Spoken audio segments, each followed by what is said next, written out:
and basically him and his girlfriend buried the kid in the backyard. Hey, man, I hope that ain't true. It's not his kid, it's one of her kids. What he told me was he came home, his girlfriend called him, he rushed home, and then, like, I think the little boy was like 4 or 5. And mind you, I've only seen these kids like one time, so I couldn't tell you who they are or what it is about. On that fateful December day, Cleveland, Ohio stood as the backdrop for a gripping mystery. Cleveland police received a call from Pakistan on December 18, 2017. The caller, Scott Rodriguez, told them about a horrific crime committed by his brother, Christopher Rodriguez.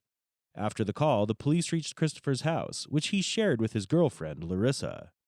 She, along with her boyfriend, was accused of burying her 5-year-old son, Jordan, in her backyard. This is Larissa Rodriguez. Well, we got a call want us to check on the well-being of the 5-year-old, 4 to 5-year-old kid. Her children were not all right. In fact, when the police reached her house, it was infested with cockroaches. Christopher Rodriguez and his girlfriend, Larissa Rodriguez. Let me know. Fine. All right. Hello, kids. All right. She got 5 kids. She said she has 9. It's like 4 in that room up there. When asked about Jordan, she had an answer ready. That's what she had been telling the family for months. Oh, Jordan? Yes, I do. How old is Jordan? Jordan, he is just turned 5. Where's Jordan at? He's with his dad. He's going to be visiting for the holiday. He's not here with us right now. She did not even know the last name of Jordan's father, nor did she know a way to get in contact with him. She claimed that he had recently changed his number, and Jordan's aunt had picked him up in August for their usual yearly vacation. It was not looking good for Larissa. On the same day, all 4 kids were removed from the house and placed in the county's care, and Larissa was taken into custody. You do have a right to remain silent. That's exactly what Larissa Rodriguez did. Stay silent for months. After her rights were read to her, it did not take long for her to admit to the crime. She told the police that after her 5-year-old son Jordan died on September 21, 2017 due to carelessness and physical injuries, Larissa and Christopher buried him in the backyard the next day. It was Christopher's idea to bury your son in the backyard? It was my idea, and he just did it. Just because I didn't want Jordan to be far away from me. I just wanted him to be close. I was not ready to let Jordan go. Look at how Larissa is detailing this without remorse. It seems as if she feels she has done a good job. She seems to think that she's a great mom for not letting Jordan be away from her. When the detectives pointed it out, she reacted. You think I don't feel guilty for that? You think I don't? I do, okay? And you're making it worse. After that, she told the detectives where to find Jordan's body. On December 19, 2017, FBI agents in white suits began digging in the backyard of her house at about 2:30 p.m. and found human remains. This is the interrogation that followed. Okay. Take a look at her carefree body language. Some things have changed overnight. We did a lot more work on this. We just have a few questions. When I tell you some things have changed is we did talk with the coroner. Okay. And they finished their initial examination. Okay. The problems being Jordan had an old left wrist fracture. His left wrist was broken at some point and it was healed. It healed on its own. How? That's something you need to tell us. Jordan also has 3 fractured left ribs that healed on their own and a fractured right rib that healed on its own. And these are all injuries that were healing on their own without medical help, which means he was in a lot of pain for a very long time. Not only was this boy in absolute pain, but he couldn't even voice his pain to his parents. He could not speak and had special needs. It was probably why Larissa's boyfriend, Christopher, who was in Medina County Jail for child support charges, did not show any mercy on him. And you're not being honest about what was happening to this kid. See, what happened, I mean, I personally didn't, but I was scared myself, okay? Scared of? I was scared. Of what? that I was just gonna have all of them taken from me, but I still love them. He's my kid. I think talking to my sisters yesterday actually opened up my eyes a little bit and made me realize I should not be the only one taking full blame for this. Larissa's sister Anna once found Jordan tied up with a sock in his mouth. She said Jordan was last seen alive by her family on July 17, 2017. She revealed that by the end of the month, on July 31st, 2017, Larissa told the family that Jordan was half dead in a closet. Life was not easy for little Jordan, but he faced a fate much worse at the hands of his own remorseless mother. You know, sometimes I need to be more rough on them, but that's just not in me. The female interrogator attempted to appeal to Larissa's emotions and pretended to show her empathy to make her talk more. To sit here and I don't want to be that mother either. In about 10 seconds, you'll see Larissa trying to fake her emotions, but she fails miserably. She starts crying, but her voice changes back to normal almost immediately. I just don't want to be that mother either. Right, I don't. I mean, I was like that when I was little. I can't be that type of mom to sit there and expect you, okay, my kid may do something wrong, but I see other discipline, you know, timeouts, you know, corner, you know, bedroom, you know, sometimes my Help Me Grow worker even seen it herself. You know, no matter how bad my little ones can act up, I never had that in me to hit my kids. But I think I was just so scared because I used to get my ass beat by Chris just because I defended my kids. My daughter, my oldest son can tell you, my older son had a pull knife on him because he put his hands on me the way he did. How long were you and Chris together? About 2 years. Okay. And he was living with you from day one? Yeah. Our understanding is that you were dating someone else who moved out and you met Chris online? I was with Jake. Okay. But Jake wasn't in the house for more than 2 weeks. Right. Since when and he I left first and then moved Chris came in. Right. And you met him online? Yes. Meanwhile, Jake, or Jacob Wagner, Larissa's ex-boyfriend and father of one of her children, was being interrogated by another detective. He's with Larissa, refusing to let me see my daughter, raising her as his own. He's got a temper, a marijuana problem. I'm not sure if he's on pills or anything, or any other heavy drug. I know from what Anna told me, because Anna was living with her there for a little bit, and she was sending me pictures of my daughter because I wasn't allowed to see her. Okay, so just before I left the room to start the recording equipment, you began telling me that you began your relationship with Larissa in January of 2014. You said it was good for 3 to 4 months. Yes. At that time, she has Mariana, Milton, Anthony, and Jordan. She's in a custody battle for Nevaeh. Correct. And then she gets pregnant with your daughter. Yes. Larissa had 9 kids, all with different fathers. It is also important to notice Jacob's body language, which is very different from Larissa's. A cousin named Julio? Yeah, a supposed cousin named Julio. What made me not believe that's her cousin is because me and her were going through a really hard time. We were arguing back and forth. She's accusing me of cheating out of nowhere. Just calling my bosses, telling them I'm a drug addict and stuff. And then all of a sudden, you know, I used her phone, and the text messages was text messages from him, old text messages. We're going back and forth with each other. Julio, you mean? Yes, going back and forth with Julio. This is when my first year with her. I knew she was pregnant with Tatiana. She moved him in, and he just got out of prison not that long ago. I can't remember for what, though. If I could interject. Yeah, please. So what I see happening is, like, I think March of 2016, you were going through the process of trying to enroll Jordan in a class that's specific for him. But is it Chris that doesn't want him to do this? Or is... Because what I'm reading... I did try to get him enrolled in school and stuff like that. Because what I read was Jordan would have benefited from an environment with children like him. He is autistic, most probably. Yes. Now, in Larissa's case, her body language is more restricted. She doesn't move much when the detectives start asking the question.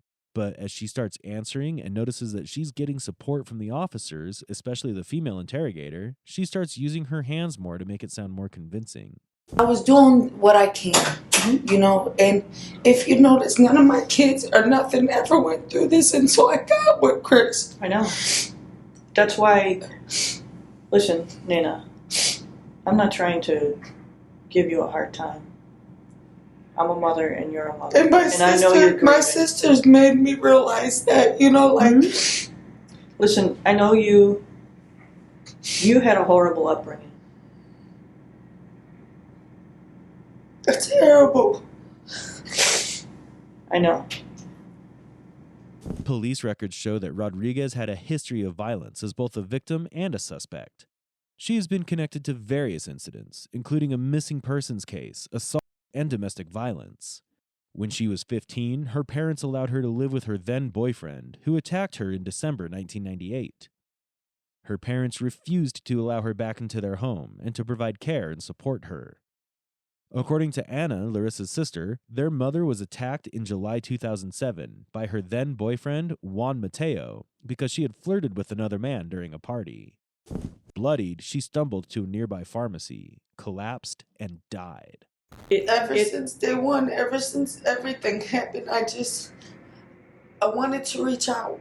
I wanted to tell somebody. The day it happened, the first person I wanted to talk to was my counselor. I wanted to tell her what happened just because I was just so scared. I needed somebody to confide in. Okay. And I don't have that support. When you say the day that it happened, do you mean? The same exact day. September 21st? Yes. Okay. I needed somebody to talk to. And in my heart, something told me that he did something to my son. You have to make a coffee if you want something. Okay, thank you. In my heart, I just knew something was wrong. Mm-hmm. I just knew it. Okay, if he can hit on me and he can discipline my other kids, but he wouldn't discipline them like he did Jordan. Mm-hmm. How does he discipline Jordan? It was just different. As far as how you said the sock in the mouth, none of my kids got the sock in the mouth, only Jordan. And I used to sit there and tell him, don't do that. I used to get yelled at. My kids all can tell you I defended all my kids. And that's where a lot of me and his arguments came in, because I did defend my kids. And that's where he would put his hands on me. He even put a sock in my mouth when I tried to yell for help. I felt like I was stuck. And every time something like that would happen, he would always bring up and make me feel like guilty, like I was the one who did that to Jordan. And I didn't hurt Jordan.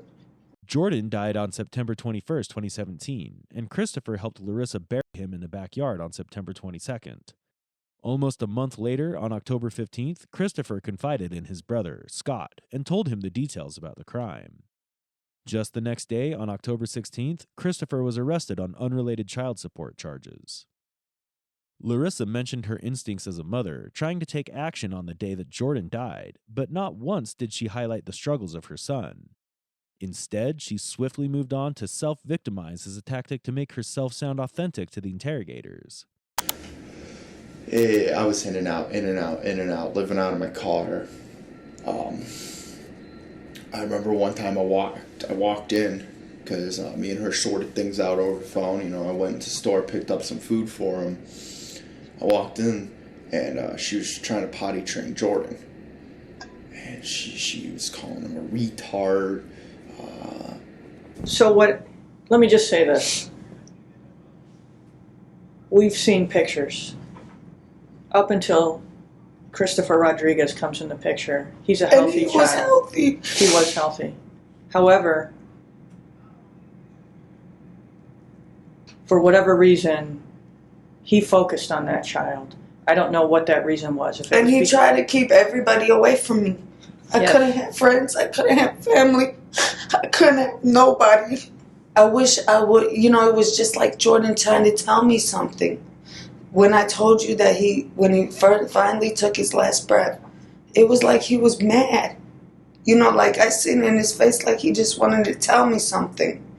But I just didn't know what that something was. And with him being speechless, I couldn't understand what it was. But I could tell it was just something so mad, like angry.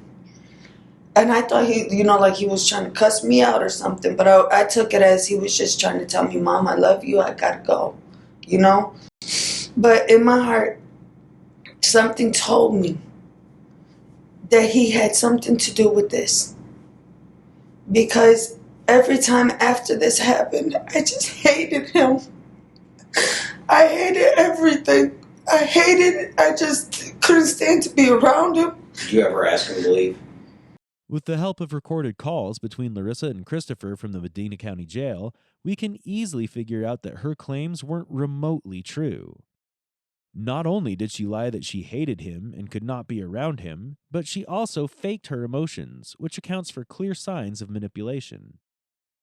Love you too. That sounds crazy. I don't know. 1 minute you got everything. All right, love you too. I love you. Yeah, I hear you, baby. Hey. Yeah. Okay, love you too. Mwah. Love you. Hear you again. I love you. Right, yeah. I love you. Okay, I love you. Ever ask him to leave? I did. And he told me that if I was to call the cops, that he had the gas in his name, that they would tell me that he resides there, that he can't leave. So I just felt like I was trapped. And I even told him this is my house. Now you will hear the recorded calls between Larissa and Christopher long after Jordan had died. It goes on to show that both Larissa and Christopher were violent towards the kids and raised them in neglect. Listening to these call recordings, it is clear that she cared for no one but herself. You need to call in when you get back or whatever. I would like to get back from church. Okay? Tell him shut the fuck up, man. That's all he's doing is screaming. That's why you can't. I can't hear. That little boy getting on my nerves. So all the fuck I hear is him screaming as I'm trying to listen to you. That could be the reason why I can't hear you right there. All right, just give me a call when you get back. You okay? Are you mad? No, I'm not. I just got on the fence and then wait for your call. So that way I can get them situated with you. All right, Sexy, I love you. Please smack the fuck out of him for screaming like that. There's nothing called. She only fed certain kids more than the others. And my belief, I believe it's a race thing for some reason. It was Nevaeh and Jordan that are always put down the most. Poor Mariana always had to watch the kids when I was gone. Mariana would call me, hey, I'm home alone with the kids. What do I do? I'd come over, help her. But so she only feeds certain kids? She, like, if she bought treats and stuff, only certain kids. Nevaeh and Jordan wouldn't get them. Are they Caucasian? Yes, they're part Caucasian. She's full Cuban. Jordan, I know his dad's white. I'm not sure what his race is, though. Same with Christopher Upton. But she... So you think she's prejudiced against the Caucasian children? Yeah. The way it looked at it, He's a jealous guy? Very, very. And that's one reason why I don't have my Facebook, is because I get compliments about how pretty I am and this and this and that. And all I said was thank you. It was a compliment. That's what you say when somebody gives you a compliment, right? Thank you. Right. There was no conversation other than thank you. And I had to hear it. Male or female? Could be. There was one time everything was perfectly fine. He was sitting up in the room. Says that the ghost spirit in the house, the female ghost spirit that we have in our house, sat there and told him to look at my Facebook, looking about on somebody in the past. We'll see if our 9 o'clock can set up the other one. It was somebody in the past that we never did anything. We were friends. Okay. Nothing. And I got accused.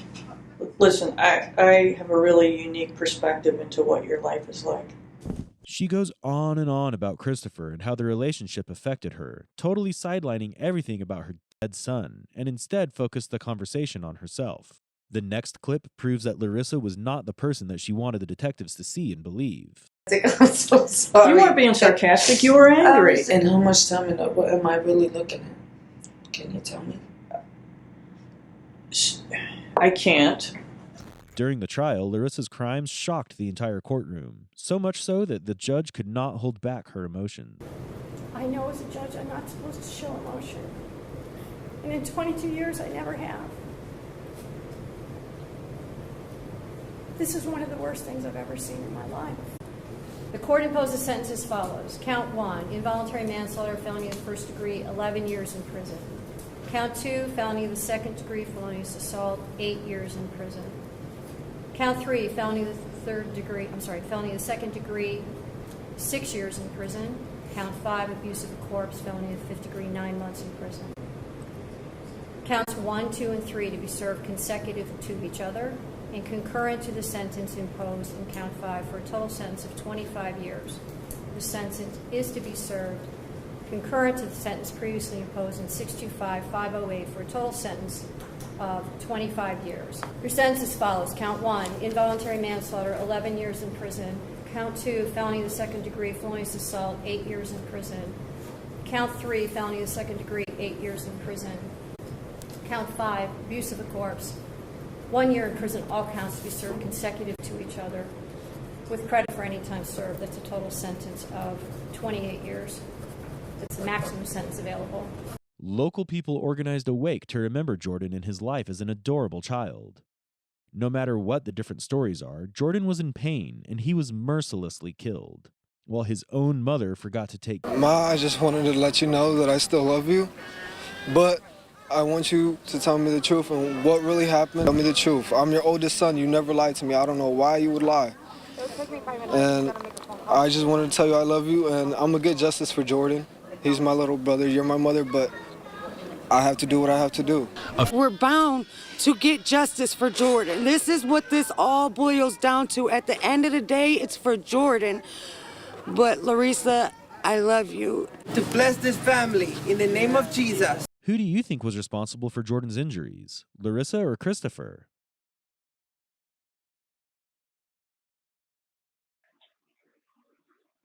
He birthed to it in the toilet. Is it a boy or a girl? I don't know. You don't know. And I never. You didn't want to know? I never looked. Okay. I don't know. There are many, unfortunately, other cases out there. And your DNA is going to be in the system. It's going to be compared to all those cases. And now is the time, if there is anything else, that your DNA is going to link you to, because unfortunately there are other baby cases that happened, and those are still open. So if there is any other issues out there that we need to talk about, now is the time to do it. But you know and I know this isn't the only time. That there's more times that this has happened. And now is the time that you need to tell us about those, Gail. How many other times has this happened? One other time. One other time? I did the same thing. Put it in a garbage bag. And what did you do with the garbage bag? I left it. The woman you just saw is Gail Eastwood Ritchey, a 49-year-old wife and mother of 3 who lived in Euclid, Ohio. But as you go through this video, you will unravel a whole new side of this innocent-looking woman.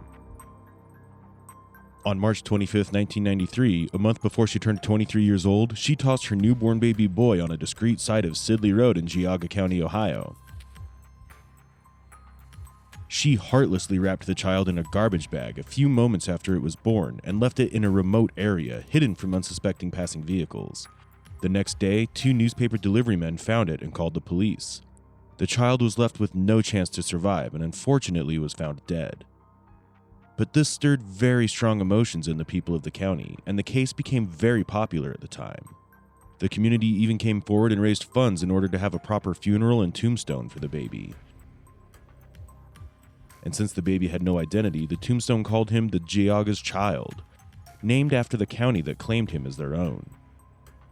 All efforts were made to locate the mother of the child, but to no avail, and the case went cold. But this was until 2019, when DNA testing brought about big revelations. By this time, Gail was happily married to her husband Mark Ritchey, who had been her boyfriend at the time of the crime, and also the father of the baby. The DNA of Geauga's child was put through the system, and the police quickly narrowed down the mother and visited her home for further inquiry. Gail? Hey, how you doing? Good. Listen, Geauga County Sheriff's Office. We just want to see if we could talk to you for a couple of minutes. Oh, yeah. Okay. You have any idea what we want to talk to you about? Because I kind of think you might. Well, my parents said that you were at their house. Mm-hmm. And what do you think that's about? It was about a baby. Yeah. What about? A baby that was left. Mm-hmm. Can you tell us about it?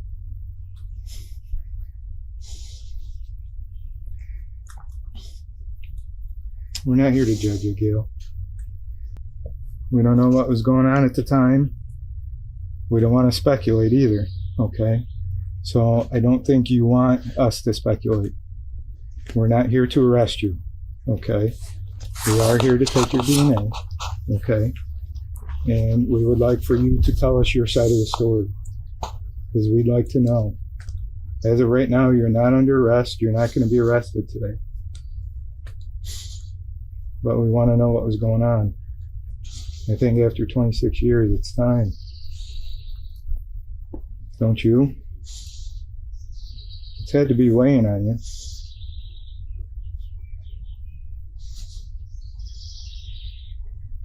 Should we go inside?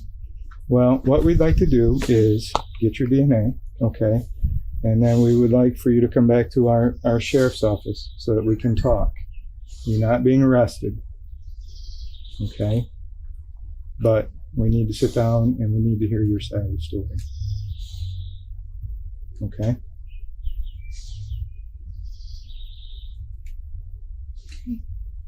You have the right to an attorney. We'll provide one free before any questioning if you desire.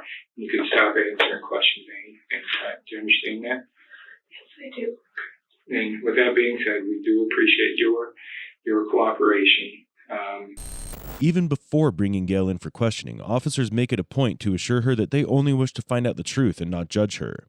The topic at hand is very sensitive. There could be a lot of reasons why Gail did what she did in 1993, and an empathetic approach will allow her to open up more. The detectives have to explore the possibility that Gail may have been in a vulnerable position herself when she abandoned her child. The technique of interviewing being used here is the peace model. This is an interviewing technique that is used to ensure that the interrogators produce evidence while still taking a more empathetic approach. It has 5 stages: preparation and planning, engagement, account and clarification, closure, and evaluation. We will discuss each stage as the detectives apply them in real time during the interrogation. The first stage begins with mapping out an interrogation. They have already reviewed existing evidence and suspect information. It will help them determine the objective of the interview and what questions to ask. In this method, the interrogations are more like interviews as they are much less harsh. Obviously you had indicated that your parents had told you that we had been out, so I'm sure that you had kind of knew that this day was coming, that we were going to be coming out to talk to you. And you know that we got their DNA, which is, what ultimately led us to you. And what we would like to do is, we're not here to judge you. We don't know what was going on in your life at the time. We know that there probably weren't as many options for people at the time, and but that being said, we'd like to, get your side of what happened.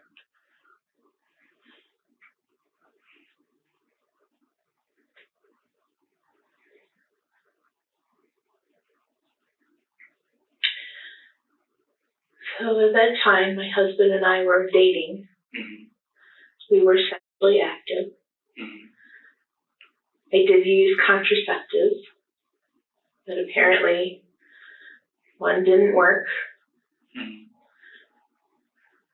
I did not know I was pregnant. In relation, I mean, was it wintertime, or was it, I mean, is there anything you could kind of put to it that would tell you as about when those menstrual cycles stop? I want to say about 3 months before the baby was actually born. Okay. And I honestly do not remember the date or the day when the baby was born. I do know it was in winter. The second stage, engagement, begins with the interrogations conveying the expectations of the interview to the interviewee. Ensuring Gail that the detectives only need her side of the story has helped a lot. From the beginning, they do not face any resistance from her, and she starts to confess immediately. However, one shortcoming is that there are no female detectives present at this scene. However, this is not essential, and the interrogation will continue smoothly. But it can be seen that there is some hesitation from the officers. When an uncomfortable or a more feminine topic arises, all three pick up a water bottle at the same time. It creates an awkward air in the room, but as the interview moves along, the interrogators will continue to show utmost professionalism.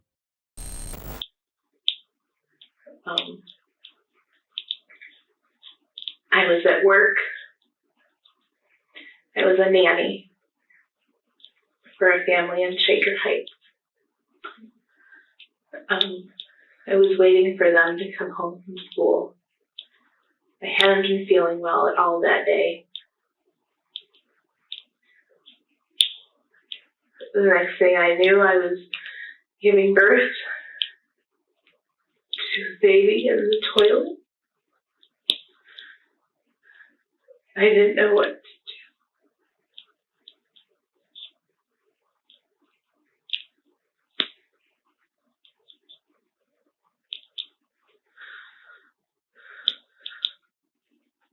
The kids hadn't gotten home from school yet. Okay.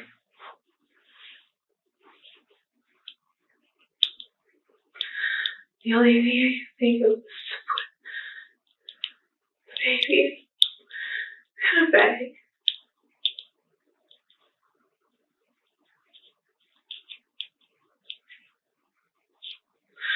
I have no idea what this was. I never looked at it.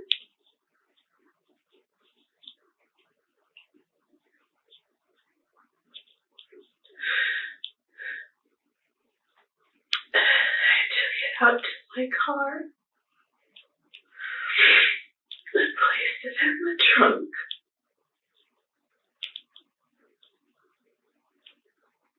And I cleaned up the bathroom.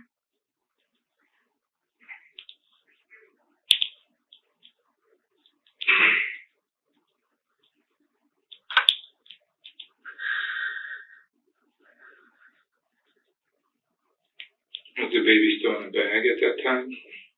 Or did you put it in something else? Put Like a garbage bag? Mm-hmm. Okay. Yep.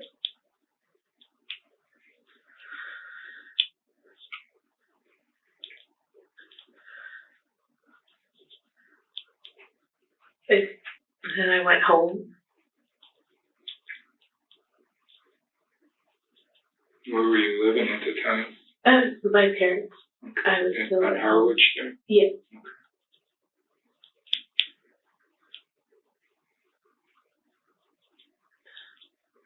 I wasn't sure what to do. No one knew.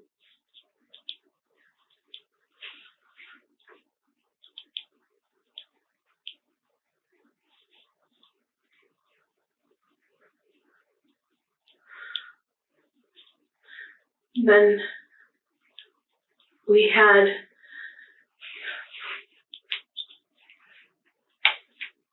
and I don't know the time frame from when to when, but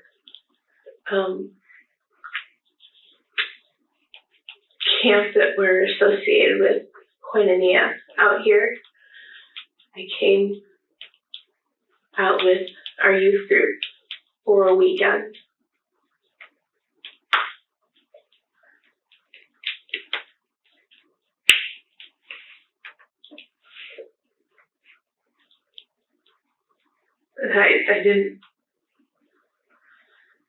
I got in my car.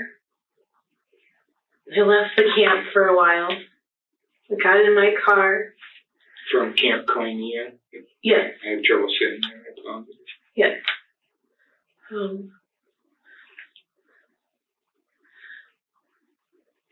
I got in my car and just drove.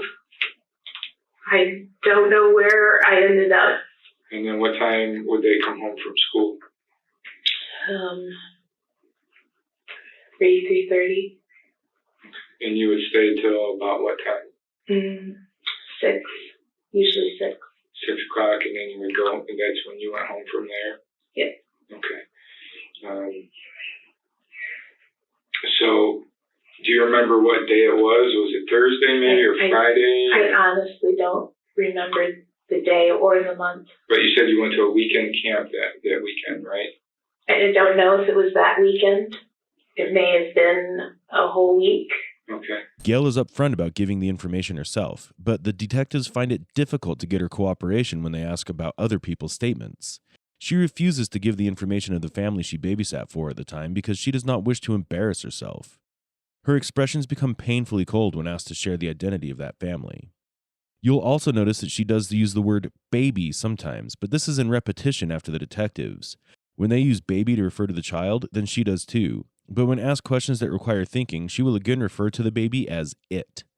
Later, she picks up on this and starts using baby herself. And you said that you were in the bathroom of the home? Yes. When the baby was born, but nobody else was home at the time? No. No? You were by yourself? Yes. Okay. Obviously, there would have been, the afterbirth and the umbilical cord. How were you able to, cut the umbilical cord? I didn't. You didn't cut the umbilical cord? No. No? Okay. I did not. So you left just basically everything attached to the baby? I did. The afterbirth, everything was still attached to the baby? Yes. And obviously, you know that the baby was born alive. I don't remember. I don't recall it ever crying. Okay. But it's not like it was stillborn or anything. I mean, the coroner's report shows that it actually was breathing. Okay. So at some point, there had to be something kind of that you heard or saw, and the baby had to be moving, or it's possible. I don't remember. I remember picking it up and placing it in the bag. Did it actually fall into the toilet when you gave birth? Yes. So everything just kind of fell into the toilet? Yes. Okay, not onto the floor or anything like that? No. Okay. So the baby was actually in the toilet? Yes. Okay. And when you put it into the bag, was it still moving or anything? I don't recall it moving. You don't recall? No. Okay. You said you were able to clean the bathroom up prior to the kids you were nannying returning home? Yes. Okay. And did you, after you put the baby into that bag, did you immediately take it out to the car, or was there some time lapse where you were cleaning? I probably cleaned and then took it out. Okay. I don't remember what. I understand it's been 26 years, and I don't even remember what year it was born. After this point, the third stage, accounts and clarification, begins. The investigator tries to clarify necessary details and encourages further conversation. Sometimes this stage may include adversarial techniques, such as the use of close-ended questions, or the investigator challenging the subject regarding any inconsistencies in their account. In this stage, the assumption is that even though the subject has opened up and seems to be sharing details, there are aspects of the crime that are being hidden. So they probe into the same events over and over again so that small inconsistencies can cause slip-ups. How long before you moved into that house do you say the baby was born? Was it months, weeks, years? Well, it was in winter. It was in winter? So was it like that winter before you moved in? Or was it a couple winters before? It may have been January of that year. I don't. But you think it was that year in '93 when you moved into the house? I don't remember what year it was. Okay. But it was cold and snowy. I guess it could have been at the end of '92, maybe December of '92, but the kids would have been home for Christmas break, so it must have been January of '93. January of '93, somewhere around there, that the baby was actually born. Yeah. Okay. Were you active with anybody else besides Mark prior to that? I was not. No. So you're confident that Mark is the father? Mark's the father, yeah. Okay. Now getting back to the like how the baby was born and placed in the bag. I did not cut it. Well, how did that umbilical cord get cut then? I don't know. I didn't cut it. You didn't cut it? No. You're positive of that? I am. And obviously we're talking about 26 years, so there's, as you said, some things that you're not real Yes, I sure. understand. But there's no possible way that you cut that umbilical cord. I'm almost certain I didn't. Is it impossible, or are you positive that you didn't cut that umbilical cord?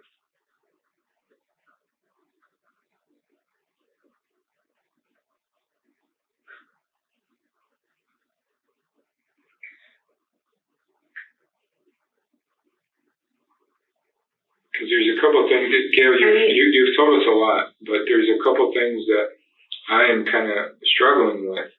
And some of that is to do with the baby because, a full autopsy was done. The baby was found. Obviously, that's clear now. And the umbilical cord was cut. And the coroner's report can show that the baby was born alive. Okay. And that the baby had taken breaths.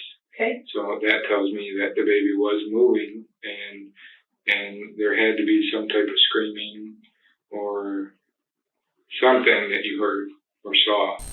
This case is very challenging for the detectives because more than 2 decades have already passed and they have limited physical evidence. So it is necessary they align the old evidence with Gail's testimony. Giaga's child was found with a severed umbilical cord, and according to forensic evidence, it was alive. Another indicator was the presence of oxygen in the lungs. A common practice to see if a child had been alive at birth was by floating the lungs in the water. If they float, then it means oxygen content was present, meaning the child was alive. But Gail's statement differs from the evidence at this point. A simple explanation is that the umbilical cord may have shed off while the animal dragged the corpse towards the road. And despite the lungs having oxygen and the baby being alive, the cause of inaudible cries could have been a birth defect.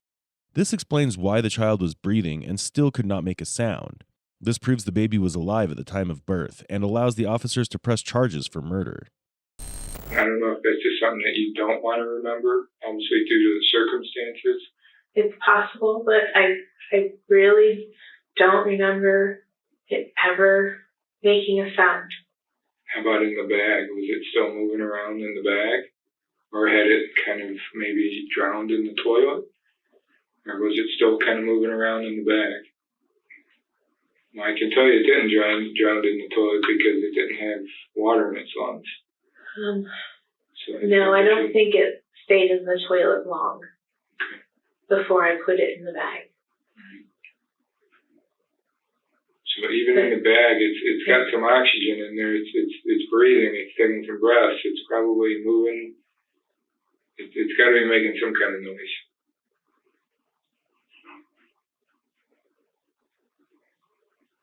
I really don't remember it making noise. I really don't. Do you remember the bag making any noise? Was the bag moving, crinkling?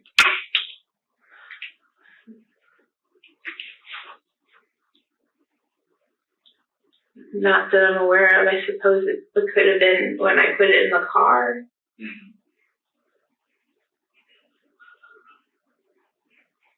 But either in the toilet or when you quickly put it in the bag, it had to be making some kind of noise or moving around. But ultimately, due to your condition at the time, your intention was no matter what, you weren't going to keep this baby. I didn't know what to do. Didn't know what to do. But because of those circumstances, you didn't know what to do. Was it because you were young, because you weren't married? You're afraid to tell your parents. I understand you're Baptist. I was definitely afraid to tell my parents. My father was very adamant about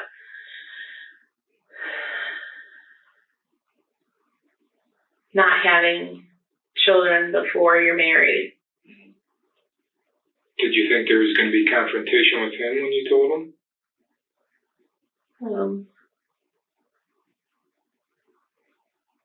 Not in a bad way, but I've always had trouble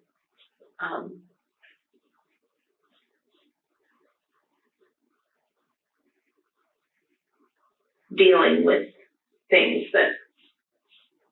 situations.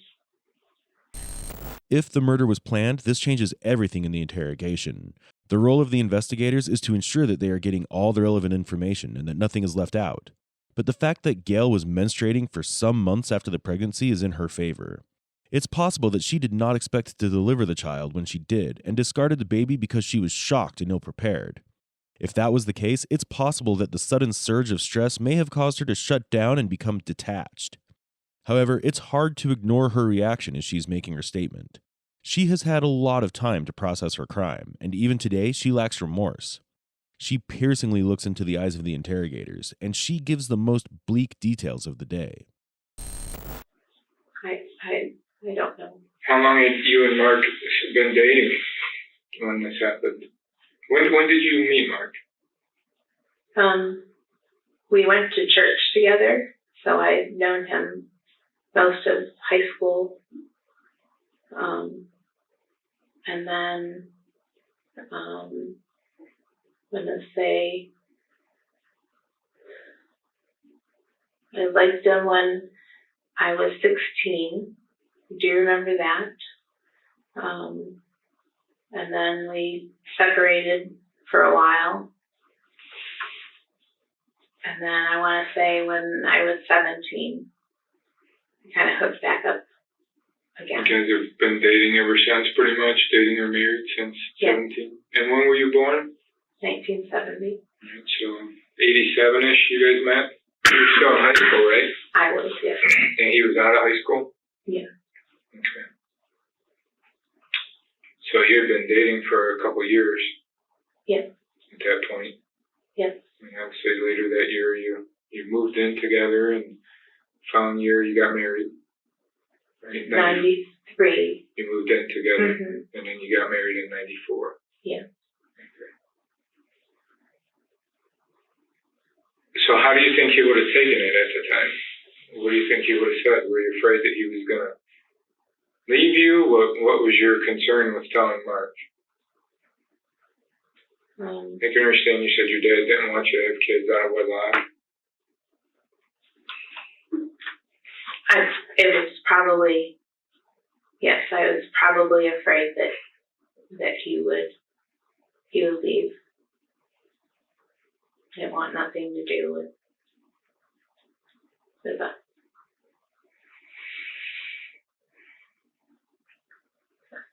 I think I was afraid also for what his family would think. I always go to the worst scenario and not the best scenario. And what was the worst scenario in your mind? Him leaving me. Him leaving you. That was the worst scenario. And you didn't want him to leave you. So, in your mind, the way to keep him is to to not have this baby because you wanted to keep him around, right? So that's why you hadn't told him, and that's why you hadn't told your parents. And I'm not trying to put words in your mouth, so it seems like this was kind of your plan, whether or not it happened that day or another day, but this is what you had anticipated happening, or the outcome being. You weren't going to tell anybody, you weren't going to let anybody know that this was happening, and whether it happened that day or another day, this was your intentions, because you didn't want to lose Mark, and you didn't want to upset your family.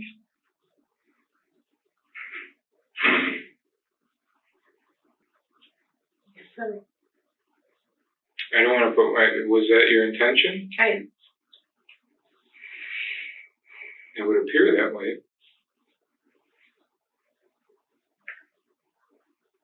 Because in your mind, if you tell Mark, he's going to leave you. If you tell your parents, you're going to be ashamed. And if his family finds out, you don't know what they're going to say. And we're not here to judge you, Gail. But if that was your intention, then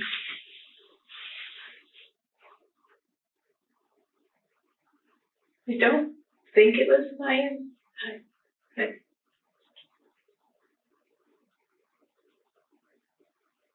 Had you seen a doctor at all? No. No. Detectives realize they have information regarding the details of the event, but the motive remains unclear. By asking more about Mark, his temperament, and generally understanding their relationship, they hope to get a clearer picture about the situation that Gail was in. Any good interrogation should allow the victim to prove their innocence and justify their actions. It's understandable that Gail was afraid of Mark and his family's reaction at the time. However, even if she had been in the worst position and the only option was to abandon the child, there were better ways to do that. That we're talking about today, is there any other pregnancies or children or anything besides those 4? No. Throughout your whole, life up to this moment. Even prior to 93? No. Because your husband had indicated that he was aware that you were pregnant at some point, and that you told him that you were going to a doctor, and that you had told him that you were pregnant. We have other investigators that were out with us today, and they're actually speaking with your husband right now and have been for quite some time.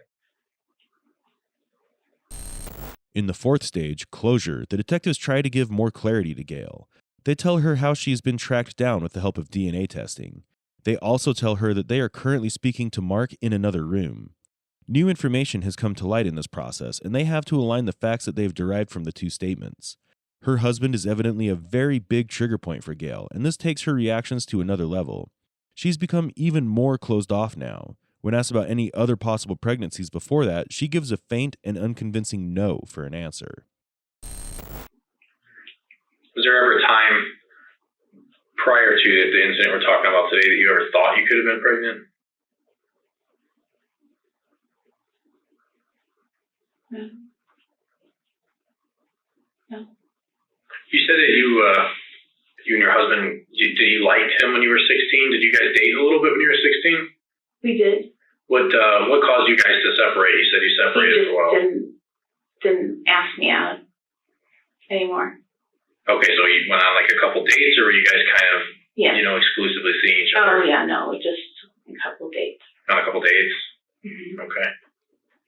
You guys have like an argument or a disagreement over something specific? No, he just never called to ask me out again. And then I reached out to him. After a period of time? Mm-hmm. And how long was that period of time? Oh, I don't know. I was 17. What made you reach out to him? Well, I liked him. Mm-hmm. I was curious if he'd go back out with me again.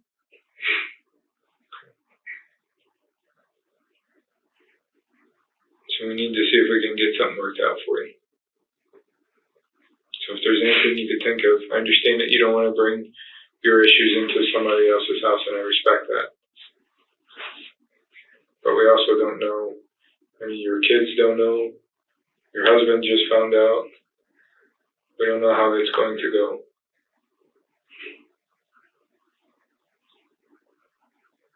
Gail, when was the last time you ate today?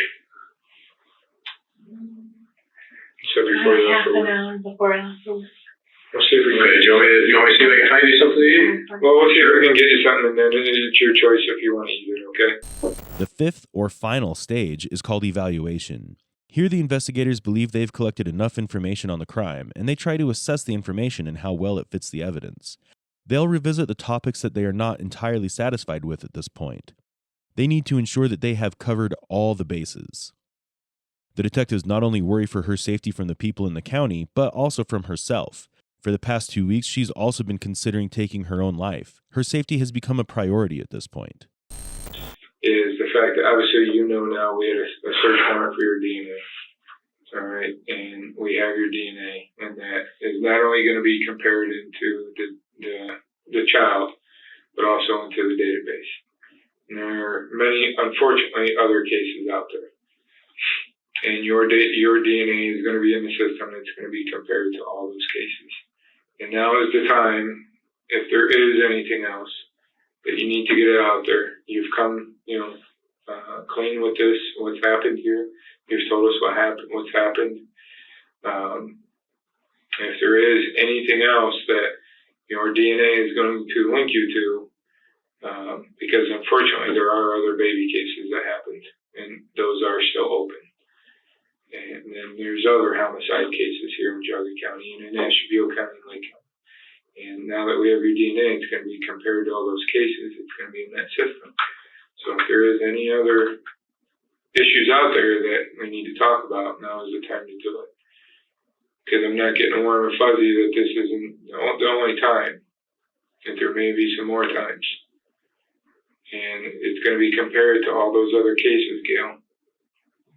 And the last thing you want to do is say that you came in here and be honest with us because, part of what happens is, truth in sentencing and showing genuine remorse and coming clean.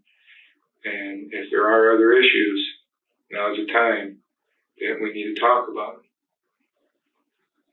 And I truly believe that you know that there is other issues. And we're here to listen. We're not here to judge you. We're not yelling and screaming. But you know and I know this isn't the only time. That there's more times that this has happened.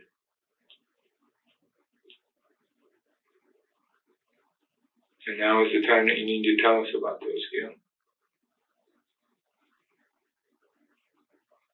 How many other times has this happened? One other time. One other time? And when was that? Was it before or after this child? Before. Before. Is that what Mark was talking about in 1991? Because he had told our investigators in 1991 that there was another pregnancy that he was aware of. I didn't tell him I was pregnant. So he may have known. Finally, Gail has confessed to killing a second infant. When the detectives asked Gail prior, they stressed on it because it is their responsibility to explore every angle. However, they did not expect it to be entirely true. There were aspects of Mark's statement that did not fit Gail's confession. Mark was aware of a pregnancy at some point, but it was before 1993. Detectives thought that Mark may have confused the year, and it may be a dead end, but Gail has put that suspicion to rest and confirmed the facts of a second murder. The detectives are shocked, but they try to maintain a professional demeanor. When was this previous pregnancy? Probably about that time. About the 1991 time? How old were you at the time? Would you remember that? Would that be easier to remember? 20, 21. Okay. 20. Explain that situation to us. Tell us what happened. Is it Mark's child as well? It is. Okay. And tell us what happened on that situation.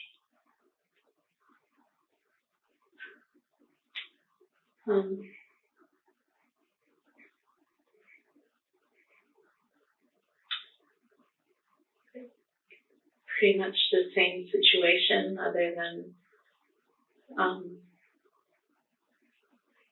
I had the baby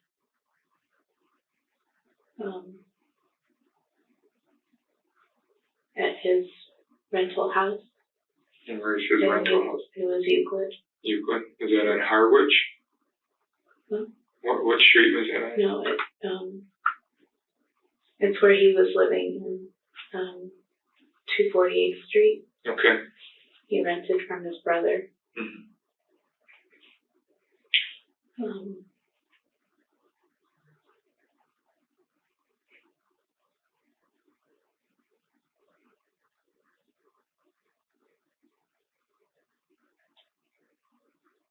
He gave birth to it in the toilet. Is that a boy or a girl? I don't know. You don't know. And I never. You didn't want to know? I never looked. Okay. I don't know. What happened after you gave birth to the child?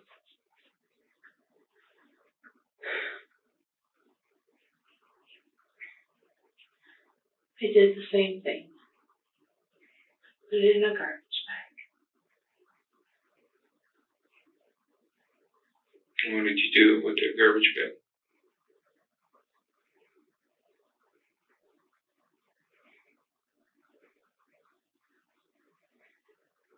I left it. What do you mean you left it? What does that mean, Gail? I took it and left it over by medical buildings in Euclid. Where did you leave it exactly?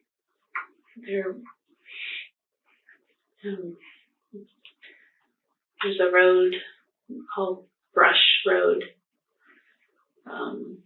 Goes up behind very tall medical buildings that are there.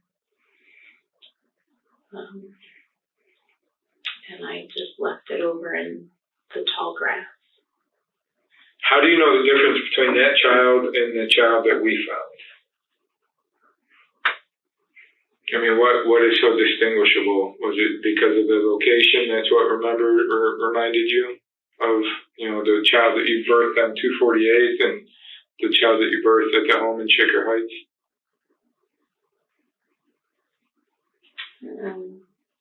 But it's very similar in nature how it happened, right?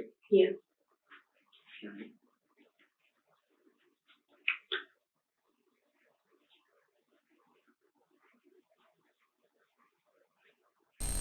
However cold Gail seems, these events have had an effect on her. You can see how slow her motor activity has become. Even as she signs the document, she slowly drags her hand away with disinterest. We cannot claim to know what has truly affected her and what has not. However, her body language said a lot in its own way. She was most triggered and bothered when Mark was brought up and was disturbingly unconcerned with her dead babies and the complexity of the situation she was in.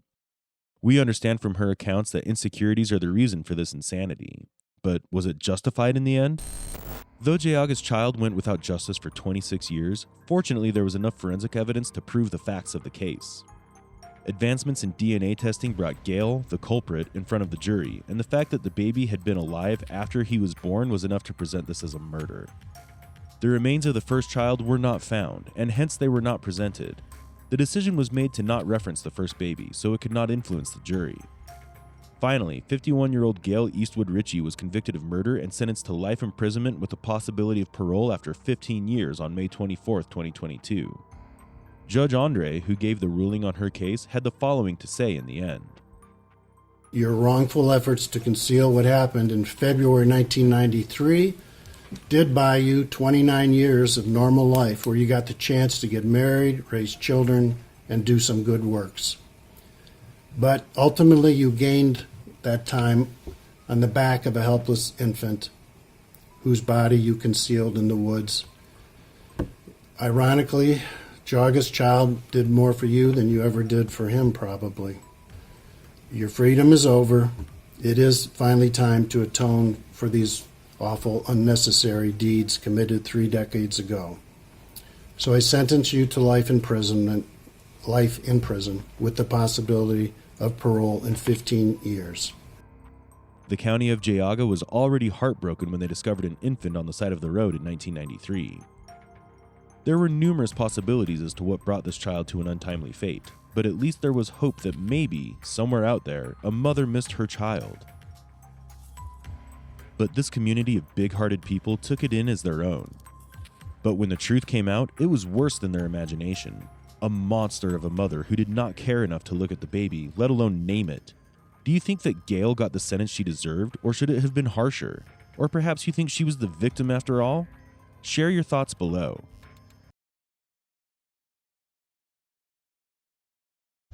There's blood at the house, okay? And I know, you know what happened. I'm trying to find out from you. Did you go in there and find some bad stuff and you were scared and you guys covered it up and did something with them? Just tell me that.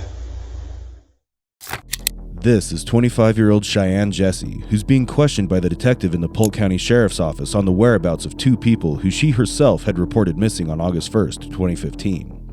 The missing people were her 50-year-old father, Mark Weekly, and her 6-year-old daughter, Meredith Jessie.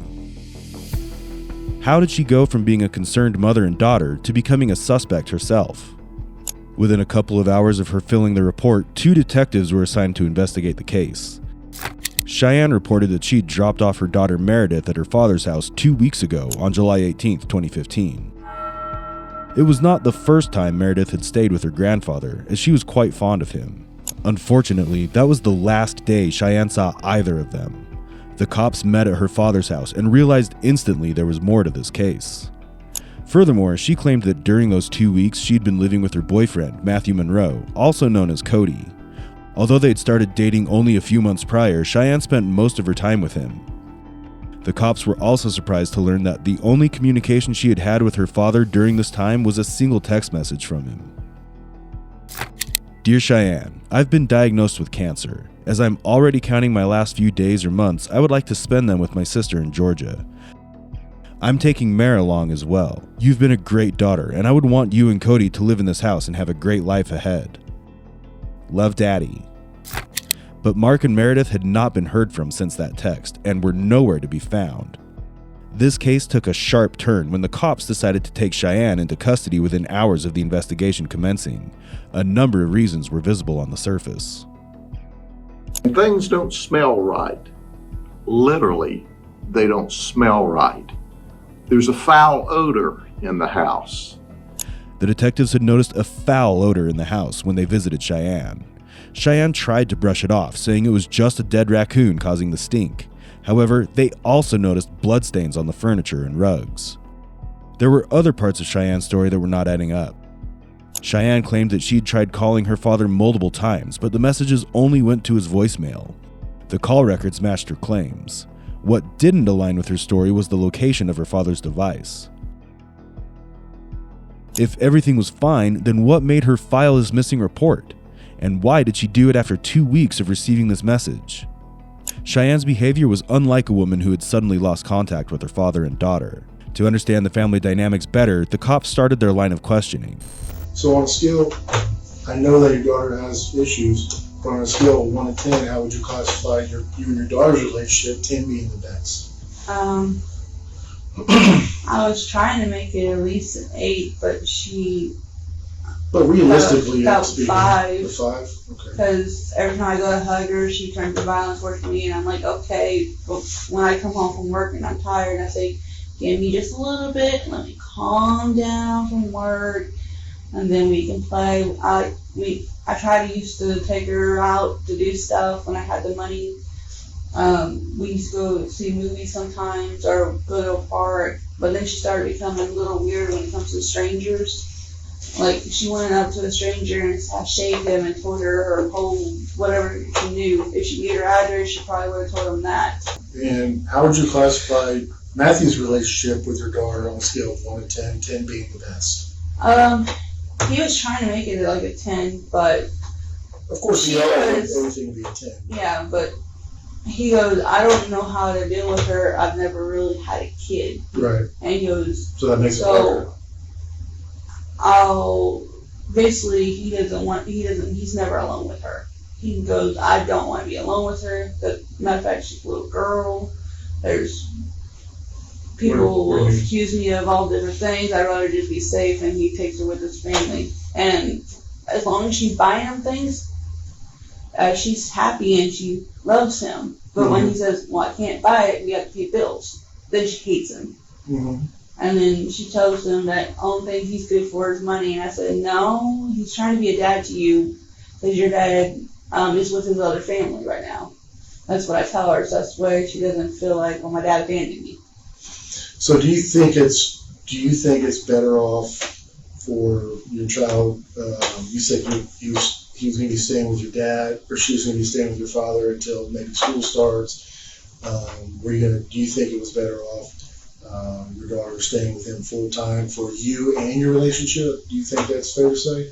For mine and her relationship, we seem to be like almost at a 9. When me and my daughter. Okay. When she's with my dad. Okay. Because like my dad he can grandpa came into some money, so and then he has some money stashed up, so he can buy her what she wants when she wants, and she listens to his theory. She thinks all adults are stupid but grandpa. Okay. Did she tell you that? Yeah, she's actually told me I'm So do you think that, having said that, do you think it's better for you and your relationship with Matthew if she's with your dad full time? We've actually been able to focus on our relationship instead of constantly looking over our shoulder. What's she going to do next? What's she going to destroy? Right. So it does make y'all's relationship better? Yeah. Okay. And we're not under a lot of stress. Does it make you feel better if she's with your dad because she's better off, I guess? Yeah, I can actually sleep at night. The fact that she didn't share a very healthy relationship with Meredith was another factor that raised the police's suspicions. Meredith's medical reports confirmed that she had oppositional defiant disorder, which is where a child shows a pattern of uncooperative, defiant, and hostile behavior towards peers, parents, teachers, and other authority figures. Meredith had a strained relationship with her mother, but was quite close to her grandfather. Mark had been able to form a deeper bond with Meredith, which Cheyanne explained as being due to the fact that Mark was able to spend money on his granddaughter. Cheyanne was simply unable to form a bond with her that would help in Meredith having a more stable childhood. The neighbor's testimony confirmed the fact that Cheyanne didn't share a good relationship with her daughter. I know she didn't like her daughter too much. I do know that. Because she says she's always getting in trouble. She's a handful. She screams and shouts at her. As the interrogation progressed, cops were finally able to locate Mark and Meredith. The mother, Cheyanne Jessie, reported the two missing to deputies yesterday morning. She said maybe they were in Georgia. Turns out they weren't in Georgia. They were just about a half-mile down the road at the landlord's house. But the search didn't end well. The bodies of Mark Weekly and Meredith were found in plastic totes concealed in a storage shed belonging to a neighbor, approximately 200 yards away from Mark's house. Both the bodies had gunshot wounds, as well as stab wounds to their heads. It was seeming more and more likely that Cheyanne was directly involved. What was left to be seen now was how the detectives would get the truth out of her. I just want to know where they're at. I don't know where they are. I don't. Are they at the house? Is that what stinks? I don't see them at the house. I looked through everywhere. Here's the deal. Something happened at the house. I know that. Okay? There's blood at the house. There's blood at the house. Okay? And I know, you know what happened. I'm trying to find out from you. Did you go in there and find some bad stuff and you were scared and you guys covered it up and did something with them? Just tell me that. Nothing bad happened there and they got up and walked out of there on their own. So, did you go there? I don't remember. You don't remember something bad happened there? All I know that everything looks normal. But it's not normal. Okay? The sheets that you guys put on those couches in the love seat is covering up stuff. It's covering up stuff that we saw, that you know how it got there. Okay? So, if you go in and find some bad stuff in the house, I can understand if you're scared and you want to hide stuff. I understand that. Okay? I also know that cleaning went on in the house, not just bug spray. You decided, for some reason, you all decided that you need to clean stuff up. Okay? Trust me, I know this. So, where's your dad and daughter? I don't know. Cheyanne? I don't. I swear, Cheyanne, tell me right now. I don't remember. I don't know where they are. They said they were leaving. So what's going to happen when we see your dad's phone communicating with your phone? What's going to happen when that call doesn't even exist on your phone on Monday when you said you tried to call him and it goes straight to voicemail to make sure he took your daughter to the doctor? What's going to happen when that call doesn't exist? What's going to happen if that call does exist, but it's in the same place as your phone or Cody's phone? What's going to happen then? Because it's going to look very, very troublesome, Cheyanne, if your phone is communicating with your dad's phone, but you guys are up in North Lakeland. I really don't think you're a bad person. I think you want to do the right thing and be honest. If you went in there and you saw some bad stuff, I remember. Okay, but you're not going to forget that. So you need to remember where they're at, so we can find them. At least do that. At least tell us where they're at. Are they at the house, Cheyanne? Yes or no? I don't want to hear. I don't know. Are they at the house? Yes or no? Because it's either they are there or they're not there, and you know where they're at. Are they at the house? Yes or no? No. Where are they at? Cheyanne, you do know. They told me they were going to Georgia. That's all. That's not what happened, because let me tell you right now. If it was in the house, Vicky was the last person to see Vicky, them. we already could tell. I can already tell you that Vicky had nothing to do with this. I know that I can prove that. Okay, my main concern right now is finding your dad and your daughter, and I don't want to mess with this all night. I just want to find them. Regardless of what happened, I want to find them. Okay, so it doesn't make you look like a horrible mother and person if you know where they're at, and we can prove that. And you say you don't know. That doesn't make you look like a good mother, a good loving mother that you do anything for your daughter, does it? If it is, then act like it. Don't protect anybody. This is your daughter. She's 6 years old, Cheyanne. She's 6 years old. She might have had some problems. Cheyanne, look at me. Look at me. Where are they at? Move your hand. Sit up. Sit up straight. Because I don't see one tear coming out of you. Okay? I don't see one tear. Yes, you do. Cheyanne, we already know enough. We have enough information to know there's parts of your story that aren't true. You got to answer our questions. This stuff we have to know. All right, for your daughter.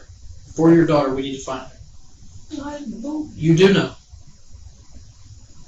We have enough people in the neighborhood that know that you know. We didn't just talk to you. We talked to other folks in that neighborhood. You need to tell us what you know. You need to tell us where your daughter's at. There's no way your dad left there to leave for the rest of his life and left his wallet there and left his money in his wallet and left his car there. That just didn't happen. Although Cheyanne claims that her father texted her about moving to Georgia with Meredith, the detectives find it hard to believe her claims. By this time, they're aware of Cheyanne's involvement in the crime based on the physical evidence that it's stacked against her. From lying about the bloodstains in the house to the fake texts she said were from her dad, everything is a web of lies that she's woven to come across as innocent. However, her attempts to deceive don't hold up, revealing her failed plans. It was also clear by now that she had spent those 2 weeks trying to cover her tracks. With more evidence in hand, the detectives were able to find the missing pieces to this puzzle. I don't know. Do you agree with me that a lot of stuff you said is not true? Do you agree with me? I'm just going off of what I remember. Okay, but do you agree with me? I'm not asking you what you remember. Do you agree with me that a lot of the stuff you told me is not true? Do you agree with me that the raccoon, you pulling it out, throwing it in the weeds right there is not true? Is that true? Let's start with that. I pulled it out of a raccoon and I tossed it. Where'd you toss it? I tossed it like that. Where did it go? I heard it hit the woods or trees or something. But would you agree with me that's not even true? That's what I hear. That's what I... No. Would you agree? Isn't it true that you did not even pull a raccoon out of there? Is that true? Yeah, sit up, Cheyanne. Is that true, yes or no? Is it true that you pulled... Let's just be honest. That's true that you pulled the raccoon out? Yes. And you threw it not even that far to get rid of the smell. Did that get rid of the smell? No, because it still stinks out there, right? Yeah. So you tossing it 5 feet, how is that doing any good? You're going to go through the pain and labor of bending down, picking up a raccoon, and you're a woman with some tongs that you say you got out of your dad's kitchen and throw the raccoon. How big were the tongs? What it was like? I didn't use the tongs for the raccoons. You told me you did. I used that for the rats. You told me you used the tongs for the raccoons because I said you picked up the raccoons with your bare hands, and you said no. I used tongs from my dad's kitchen. I used the pole thing to bring it out. And then how did you pick it up? Sit up, Cheyanne. See what I'm saying? I'm not. Cheyanne, I want you to sit up. Huh? My mind is. Well, let's take this slow. I want you to sit up and look at me. Please? Can you do that for me? Let's just start here. Let's start fresh. Okay? Now, I'm going to start little. Did you pull out a raccoon from under the house? Yes, sir. And why did you do that? By the stump. Okay, and where did you throw it? I just threw it. You just threw it where? As the initial response to the question relates to the foul odor in her father's house, Cheyanne shares some random details that are not adding up. Watch how the detectives dig deeper, revealing more about the crime and the dark motives behind it. What Cheyanne is not aware of is that 2 other detectives have started interrogating her boyfriend Cody in another room of the same police station to try and resolve the missing links. I know you said earlier when we were talking about Meredith and everything like that, it sounds like she was just hard to handle. Sometimes she could be real hard to handle. I mean, you had your good days, but bad days overrank the good days lots. Yeah. At one point I told her if we don't get some kind of help for this kid, I ain't gonna be able to put up with it. Did you like ending the relationship type? Yeah, because I did send her back to her dad's for a week while he was out of town. Her dad meaning Mark? Yeah, Mark. Okay. Where Greenfield. Yeah. I sent her back over there for a week because I needed some time to think because this was 23. This is a lot to handle. Yeah. And yeah, because she was already trying to get her help, but she was trying to get her help through Greenleaf or I don't know, someplace in Tampa. But all that woman wanted to do was the only thing wrong with her was she was ADHD. Well, you went over here to this other place, they said no. She's also got that defiancy disorder.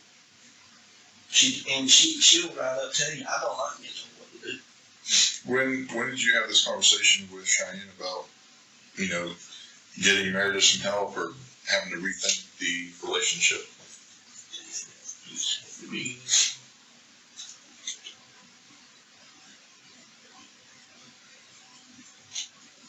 Just had to be sometime last year.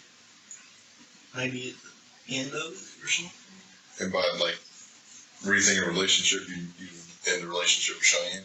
Yeah, because I was thinking, I'm 23 years old, this is a lot to take on. I'm just now getting settled into my job. I've only had my job for a year and a half, give or take. And Cheyanne's still working at Blues? Yeah, she's been there for 3 years. Cody confesses that handling Meredith was a lot for the couple when they were just in their early 20s. Meredith's challenging behavior caused a significant strain on their relationship, as the couple had found it difficult to cope with the 6-year-old's developmental issues. This led Cody to give Cheyanne an ultimatum: fix it or I'm out. But did Cheyanne truly resort to killing her own daughter and father for the sake of a man she'd only known for a few months? And would she confess to this? Did Cody tell the truth now? Because I know the answer to this. Did Cody give you an ultimatum? Do you know what that means? Do you know what the ultimatum means? Yeah. What does it mean? Like, you either choose this or this. Did he give you that about your daughter? Did he say you need to tighten up with your daughter or else? Did he tell you that? Yeah. Why did he tell you that? Because she needed help and we needed to figure out what's wrong with her. So he told us that. But he told you he gave you an ultimatum because he can't deal with it. He said you better tighten up or he's gone, right? Yeah. So he told us that. He also told us that you asked him about the 55-gallon drum. So why would he tell us that and lie about that? Why did you ask him that? Why did you ask him that? I didn't ask Why about did you the ask body. me I that? asked for a Christmas tree, a big Christmas tree to fit in there because we have a 7-foot Christmas tree in the storage unit. To fit in where? Into the big tote. What tote? The tote at Walmart. You bought a tote at Walmart? No, I bought a tote at Walmart, but it's for the picture albums and it's a little blue one. It's inside the camper. Okay.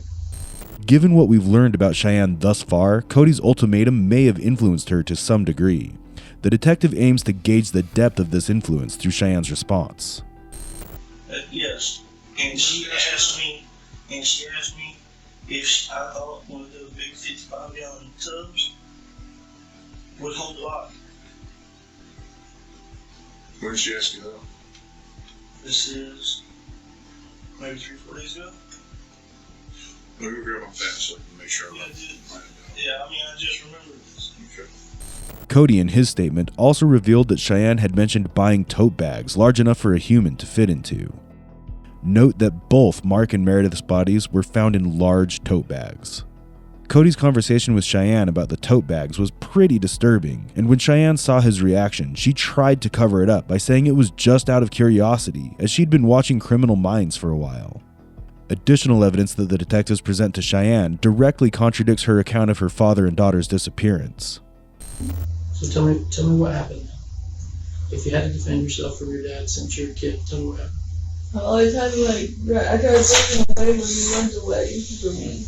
That leaves me alone. So if you had to defend yourself every time he yells at you because he's been abusive, is that what you said? Yeah. So was he abusive when you dropped Meredith off? Or just verbally? Yeah, just verbally, and then he punches and throws things, and he says that you're a horrible mom for just dropping your kid off and leaving. Like your mother, you're just like your mother. You drop your kid off and you leave her. And I'm like, now I ask you to take her for me. Did you feel you had to defend yourself then? I always have to defend myself when I'm around my daddy. Always. Always? Yeah.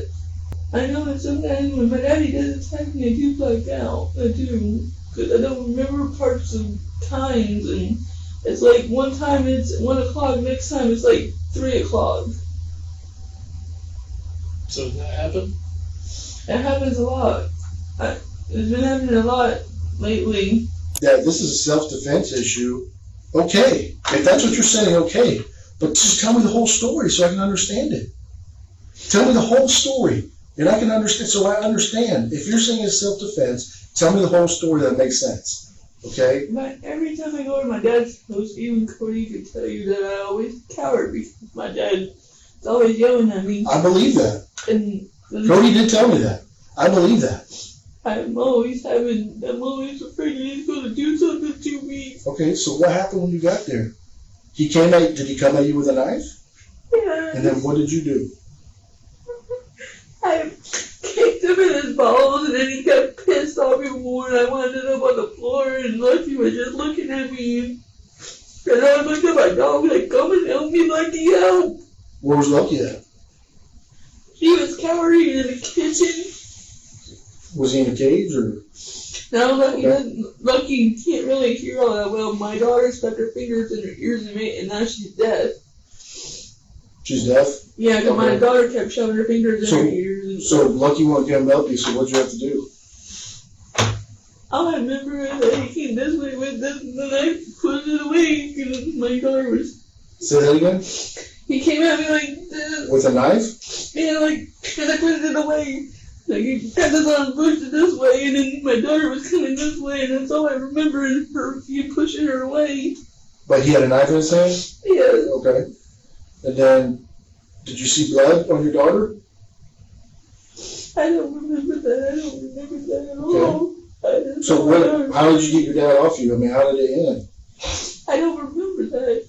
Cheyanne, if you're saying self-defense, then I would like to know what happened, okay?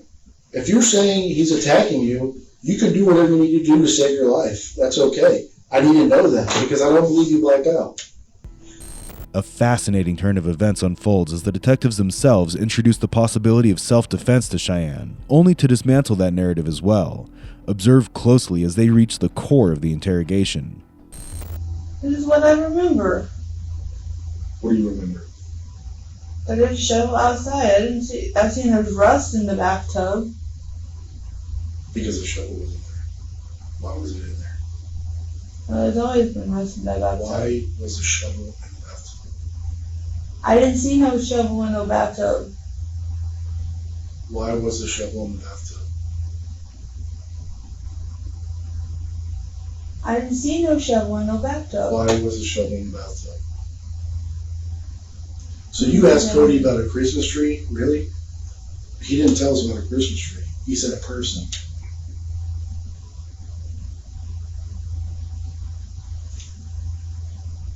A Christmas tree buried in a storage unit in July doesn't make any sense. Nobody pulls a Christmas tree out in July. I was taking things out of that storage unit and put it in my I know, but that has no. Let's just stop with that. Why did you ask him about a person? No Christmas tree. He would have told us a Christmas tree. Why would he say a person? Why? We watch a lot of Criminal Minds shows. So you asked him that? What did you ask him? Tell me exactly what you asked him. I must even mention what he said. What all can you put in that tote? Like Christmas tree and You didn't ask stuff? about a Christmas tree. You and I both agreed you didn't ask about a Christmas tree. Why did you ask about a person?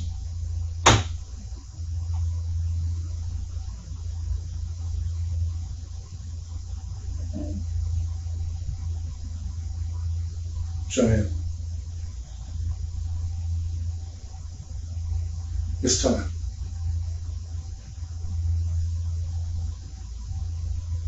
That's all I remember. That's all I remember in my brain.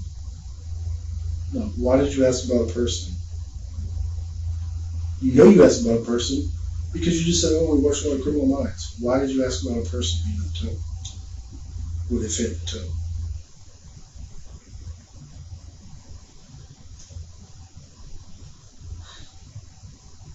I don't remember. Yes, you do. You just don't want to say it. Why did you ask that? I see it in Criminal Minds.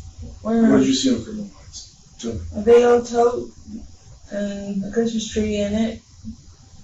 And Okay, so if you saw a Christmas tree in a tote, inside of a tote on a TV show, why would you have to ask them if it fit if you already saw it? I was talking about my 7-foot Christmas tree. Would fit in what tote? And the big tote because it's a big tree. When did you get the tote? I didn't buy it. I didn't buy that tote. I bought a little small tote that I put picture albums in. What tote are you talking about putting in the Christmas tree? That was a big tote that I seen at Walmart. Or you saw it and said, hey, will a Christmas tree fit in there and a person? I was just trying to get an idea of. I know, but tell me exactly what you asked them. Tell me exactly what you asked him.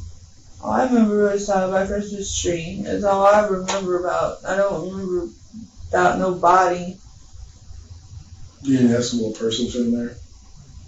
No, I don't remember that. Is he making that up? He didn't make up the part about he gave you an ultimatum. You never told us that. Did you ever tell us that he gave you an ultimatum? Or did I have to go find it out myself? Did you tell us that? Just tell me yes It or no. slipped my mind, okay? Okay. Things I'm trying to remember, and But it's I'm hard taking- for me to remember things. No, it's not. I'm lying. I Look at me. can't even remember like some Okay. things what I do day to day. But he told us that he gave you an ultimatum, and that's true, isn't it? Yes. Okay. In this section of the interrogation, Cheyanne has no choice but to admit to her actions. The grim details she discussed with Cody about putting the bodies in tote bags and how long it would take for the bodies to decompose shed light on the fact that she tried to conceal the crime in cold blood. He punched you in the face. And he had a knife. He was attacking you with it. But you don't have any knife attack marks. You don't have any marks. Nobody's indicated they saw you that week.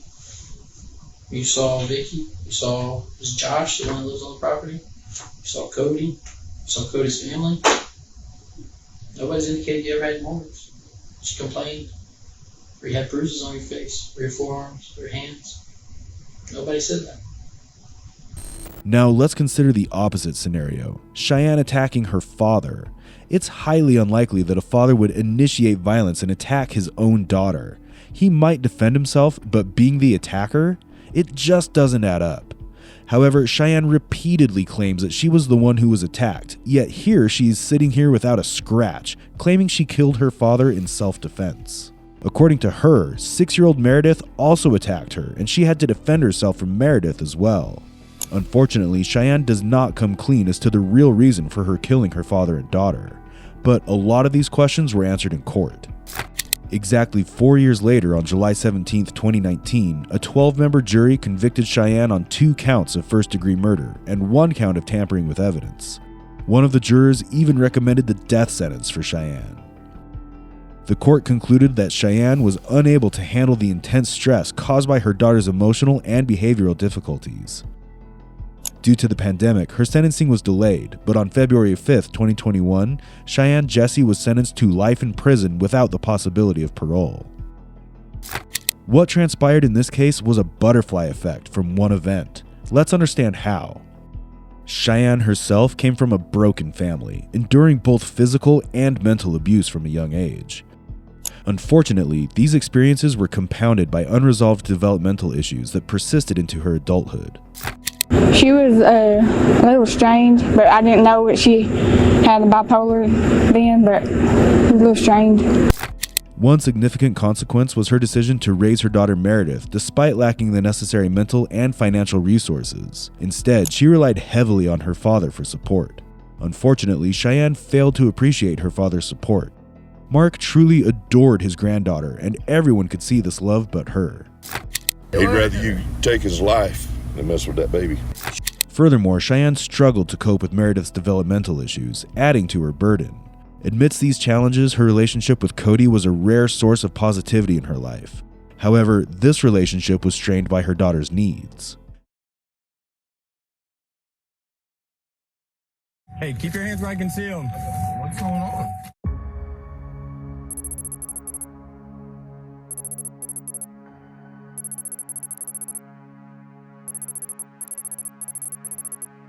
Adam Montgomery found himself in police custody facing second-degree assault charges related to Harmony Montgomery on the morning of January 4, 2022. Manchester police questioned him, and despite the gravity of the situation, Adam remained composed. Responding with a mere, "I got nothing to say," he maintained the same stance when arrested later that day on the same charges. So that's what that's all about. So second-degree assault charge, what is this referring to? Well, that's what we want to talk to you about. Explain to me what if I'm being charged with it, what the hell I'm being charged with it for? Well, your daughter had some injuries that you know about when you lived on Guilford Street. No, I do not. What are you referring to? Well, you were there, I wasn't, right? What are you referring to? I'm referring to her having some good marks. What are you referring to? Marks that were left on her by you. Absolutely not. I have nothing else to say. Unfortunately for him, Adam seems unaware of the distinction between the two situations. When arrested for charges of second-degree assault, and that too of a minor, his silence will work against him compared to a situation when he is just questioned without any charges or warrants. However, before jumping to any conclusions, let's take a closer look at the events that unfolded in the past and led to the situation. Adam Montgomery and Crystal Sorey began their relationship in 2012, setting the stage for a complex family journey. Harmony Montgomery was born on June 7, 2014, to Crystal and Adam. The couple struggled with substance abuse, and Adam was abusive towards Crystal. Due to this, they separated a little while after Harmony's birth. Tragically, Harmony was placed in Massachusetts foster care immediately after birth. Adam soon married another woman named Kayla Montgomery and had 2 sons with her. The situation worsened in August 2019 when Adam's family home in Guilford Street in Manchester was sold at a public foreclosure auction. Yet the family remained in the property until they were evicted around Thanksgiving in November 2019. The family, which included Adam, Kayla, their 2 sons, and Harmony, were living in their car after being evicted. Adam and Kayla discussed staying at Kayla's mother's place with the children, yet Harmony's name was notably absent from their plans. Something happened to Harmony between October 2019, when law enforcement conducted a routine check at the family home, and November 2019, after which there were no more sightings of her at all. When he was arrested on January 4th, 2022, Adam had already separated from Kayla and was initially instructed to not contact Kayla and her kids due to his criminal background. He was living with his new girlfriend, Kelsey, who did not know much about his past. Harmony had been missing for over 2 years at that point. You don't have any warrants, right? I'm right. I got nothing to say. Adam, right? Montgomery. Yeah. Do you remember me from the Elliott Hospital from a while back, man? Yeah, I got nothing to say. Right. So hey, man, the only thing we're trying to figure out is where Harmony is. Right? Okay. So the concern is that she hasn't seen, right? You're not in trouble. Nobody said you're losing your daughter. Okay. So I want to make that clear. So all you know, I have my body cam on, just like everybody else is being on. So you just need to find out where she is. That's all I'm concerned about. You're not in any trouble right now that I know of. Okay. We have no warrants. Okay. So, where's your daughter so we can check on her to make sure that she's okay? Right now, I have nothing to say to you guys. But that's not what I'm just asking where she is. I have nothing to say. So you don't care if your daughter's okay or not? I do. I listen, I have nothing to say. Is your daughter... If I'm under arrest, you guys can arrest me? Yeah, from last year, but it was over and done with after I got out of jail. So that's all cleared up? DCYF said it was cleared up, the police said it was cleared up, everybody said it was, they said that there was no contact order between me and her. Okay, and that's Gail we're talking about? Okay. Well, you know what, if that's the case, then that's my fault for maybe not checking a little bit further into it, so I apologize for that. Again, I apologize for the way things went down out there. Like I said, I'm not part of the SWAT team. I don't do that stuff. If I had a good number for you, I would have just called you in. But I don't have you don't have a phone, you said, right? Okay. So I apologize for that. I do appreciate you being cooperative with me. You've never given me a hard time. I know we've only met a few times, so thank you for that. Let's talk about why we're here to talk. Tell me what you want to say. Tell me what you know. I don't know nothing. Well, what was our conversation about the other day? You said you had a couple questions you wanted to ask me. You asked me the questions. Well, what was our conversation about the other day? Remember we met, I mean, you remember that was only, what, a few days ago, right?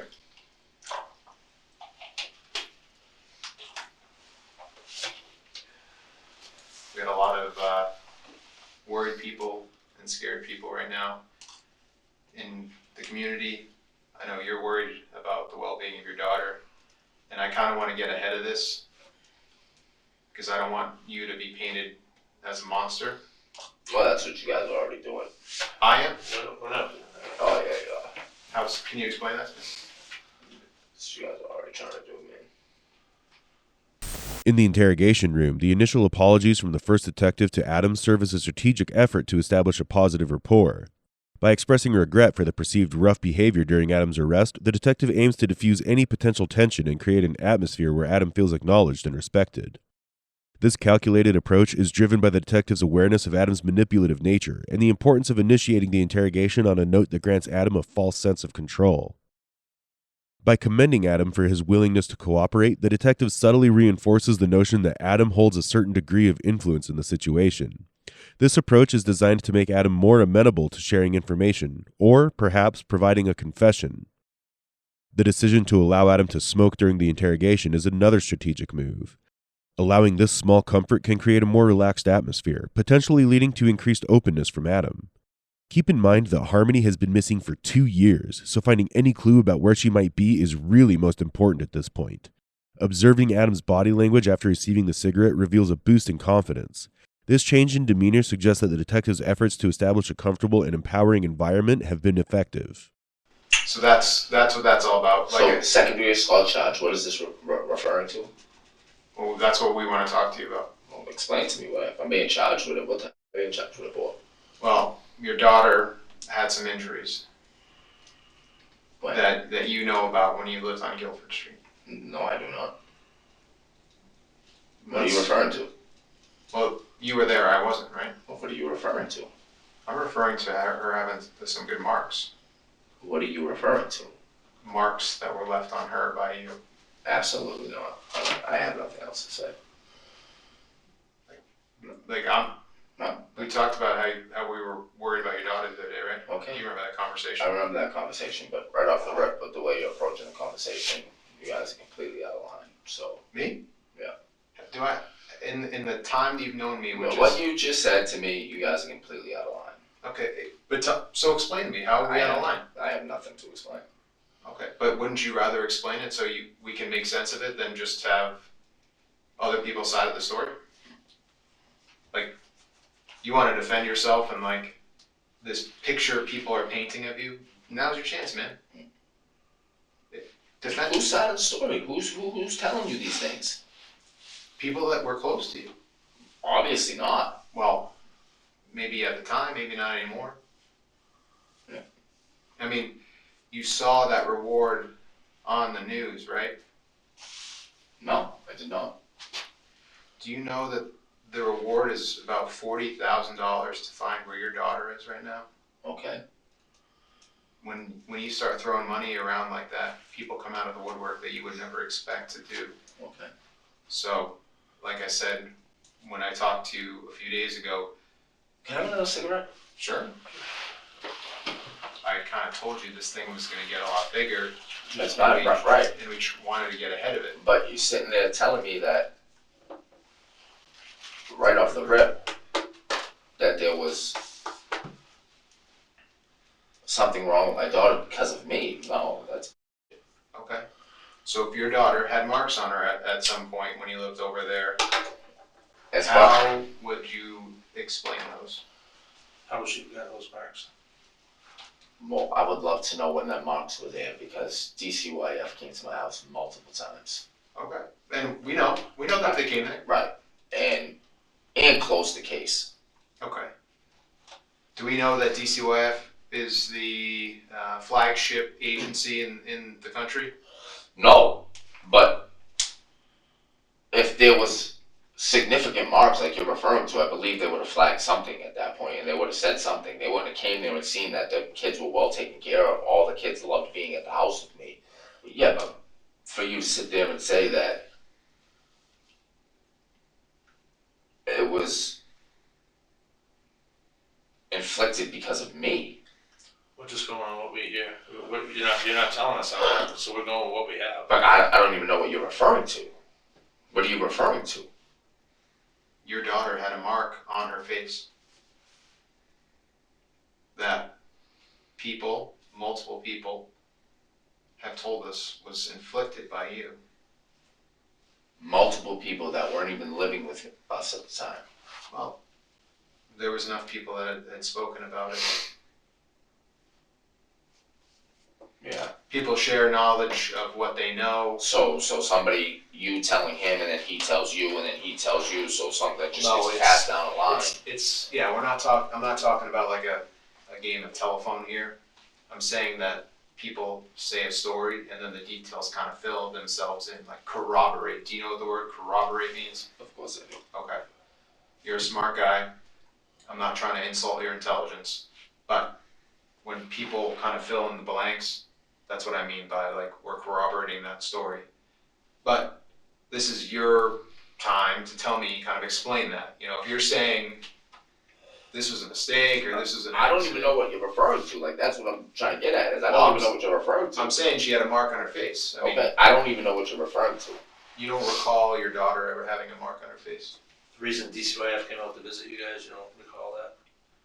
In the interrogation room, Adam's response to questions about Harmony's injury appears strategic and deflective. When asked, he acts as if he doesn't understand, possibly giving the detective multiple chances to clarify or correct their inquiry. This tactic seems to test if the detectives will make a more damaging statement about Adam. When the detective offers Adam an opportunity to share his side of the story and speak the truth, Adam counters by pointing out the perceived mistake in holding him responsible for Harmony's disappearance. Despite having sole custody before Harmony went missing, Adam vehemently denies any involvement. This is where you can clearly see him tensing up more. The repeated smoking of cigarettes also suggests the same. As the detective delves into more specific questions about Harmony and her injuries, Adam abruptly shuts down, stating that he has nothing more to share. This refusal to provide further details may be a strategic move to control the narrative and limit the information he discloses during the interrogation. Adam's responses suggest a calculated effort to distance himself from the responsibility for Harmony's disappearance, and he maintains a defensive posture throughout the questioning. I don't know. October October, September, somewhere around then. And what year is that? 2018. Okay. And at the time, I was going for custody for my daughter for at least a year already at that point. And Crystal was showing no interest of going to get our daughter back. So finally, in like, I don't know, December, January, February, something along them lines, the courts called me and told me I could come pick her up and bring her home. Brought her home. And then, I don't know, it was, I think the month before, my grandmother left with my brother and his girlfriend. And then the month after, I want to say, Kevin left. So then who was left living at the house? Me, Kayla, and the kids. In that time period, I don't know which kids were born yet and who was. It was Declan and Seamus. Okay, and then Harmony moved in with us. Okay. So what time did DCYF get involved with you guys? Like, were they over there often, or was it just like a certain period of time? Or they were there every single day. The police showed up every single day, saying because that's what it was. That's what it was due. That's what it was due to. So Kevin moved out because between me and my wife and Kevin, we were supposed to like pay the bills, keep the heat on, the gas on, whatever. Well, Kevin was supposed to pay the electric bill. He didn't pay the electric bill. Me and my wife, I picked my wife from work and showed up at home. They were shutting the electricity off. So me and Kevin got into an argument about not paying the bill. Yeah. And he took his shit and moved out. And then so the next day, DCY, or 2 days later, something like that, I don't know, DCYF showed up and the police showed up because they said that we were unfit to have the children at the house because there was no electricity in the house. Okay. But we had a generator running, we had the fridge hooked up to it, there was food in the fridge, everything was fine. The police showed up, seen that the kids was fine, there was nothing wrong with them. The DCYF showed up and they left. And was that like summer or fall? Like when was that? I want to say maybe spring going into summer maybe. Oh, okay. So like, you guys hadn't been there for too long then. 6 months or so. Okay. And how did it end up that you guys got kicked out of there? All right. So it was my grandmother's house. Right. They didn't pay the mortgage or whatever. They moved to Florida, so the mortgage payments weren't being paid. And I don't know, right around Thanksgiving sometimes, the sheriffs came and threw us out. And then me, Harmony, and Declan, Seamus, and Kayla left. And where the heck did you guys go from there? We were in our car. Oh, so you lived in your car at that time? For a couple of days. Okay. And then did you have like a van or something like that back then at least? What were you driving back then? Chrysler of some kind, I forget. Oh, so it was just like a sedan? A sedan, yeah. Okay, so you're living in the car, so you, Kayla, and the 3 kids were living in the car for a few days, and then how'd you get up out of that situation? Like who took you in, or where'd you guys end up? We ended up going to her mom's house, Kayla's mom's house. Okay, and what's her name? Chris. Chris, how's she? Well, I mean, she must be okay. Is she willing to take you guys in? Yeah. All right. They're like, all right. I you know what, man? Like, I don't even want to talk anymore. Like, this is just beating around the bush, man. It just seems a little too silly to me. In detailing the sequence of events, Adam appears forthcoming and sincere in his responses. However, there are signs that suggest a lack of complete honesty, such as his closed posture, low-pitched voice, and consistent avoidance of eye contact. Notably, Adam's uncle had reported Harmony's black eye, and it extended beyond the general notion of the couples being unfit parents. It explicitly highlighted injuries inflicted on Harmony. Further, when Adam acknowledges seeking assistance from Kayla's mother for rehabilitation, a crucial detail emerges. Due to space constraints, the couple had to relocate to a shelter during this period. It's within this transitional phase that Harmony mysteriously disappeared. This raises critical questions about the specifics Adam might be omitting or downplaying to present a narrative that emphasizes his innocence. What exactly is Adam strategically leaving out of his responses to convince the detective of his innocence? Why is it that you refuse to talk about her every time we bring her up? Because you guys are just sitting here beating a bush. It's over and over. You guys asked me what happened the other day. I told you what happened. You wouldn't tell us the other day. You guys talked to me the other day. I explained to him what happened the other day, and now it was just a charade. Yep. No, don't worry about it. You're not under arrest, and I'll come up with some fucking bullshit. We didn't arrest you. No, the other day. No, but then you had a fucking SWAT team roll up on me and the D-Techs follow me around for the last 3 days. Yeah, people are coming out of the woodwork. That's what we're trying to tell you. Like, we don't want you to be painted as a monster. We want you to maybe explain yourself a little bit and give us some side of your story. We have nothing. We have just what we're hearing from people. $40,000 can drag a lot of people out, whether you believe you're your friends or not. No, I bet it's a lot of money. Yeah, I know it is. Absolutely it is. That's what we're trying to get. Now's your time. Like, you keep locking up on us. You don't want to tell us anything about her. No, I got nothing else to say. I think you care about all my kids. Right. But the one I care the most about is your daughter, Harmony. And we have people around the clock calling into us, giving us tips from all over the country because they care too to try to find where she is. My only goal, which I told you the other day, is to make sure that she's safe. I don't want you to get tied into something if you didn't do anything wrong. My job is not to jam somebody up for something that they didn't do wrong. And if you can tell me that you didn't do anything wrong, then I want to believe you because, dude, I've met you now a few times. I helped you out when you were at the hospital when you were having a meltdown. You told me about your kids. I sat there and I talked to you. Dude, I could have tased you right there, and I didn't do that because I saw deep down inside that you were hurting and that I wanted to help you. Right now, all I'm trying to do is help your daughter. I want to bring her home, and I can't do that without your help. Two significant points emerge at this juncture in the interrogation. In the span of just 25 minutes, Adam consumes 3 cigarettes, a behavior often associated with individuals facing intense stress. While it's known that he has a history of substance abuse, the severity of how it affects him becomes evident in this chain-smoking episode. The 3 consecutive cigarettes signal a heightened level of distress. Moreover, the detectives initially attempt to leverage fear of potential consequences as a tool to prompt Adam to divulge information. However, they swiftly recognize that Adam is not easily intimidated by this system. Subsequently, they shift their approach and opt for sympathy, aiming to establish a more personal connection.